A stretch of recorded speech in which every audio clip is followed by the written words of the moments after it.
I was the principal of a juvenile hall, and one of my boys had recommitted too many crimes and was sentenced to California's Youth Authority. And after he got there, he wrote to me a few times, but the first letter stands out. He was in the Youth Authority, which is very much like prison for kids. It's a harsh, rough place, and was housed in an open dormitory with maybe 200 or 300 other wards. It gets totally dark at night. It's very cold up there. And he was telling me about his first night. And this is a boy who had been locked up a lot and had been around. And he said he was laying there, and being new, he'd somehow missed out on getting a blanket and was laying there freezing in the dark room.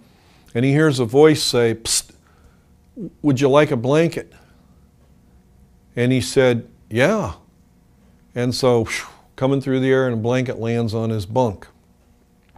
So he wraps up in the blanket, he's getting ready to go to sleep, and then he said he popped back up and he realized, this is the Youth Authority. Nobody does anything for anybody for no reason.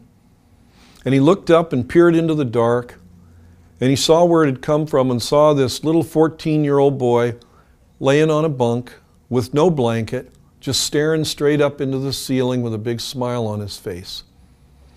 And my friend, who is a pretty hardened guy for a young teenager, says to this boy, he goes, "Why did you do that?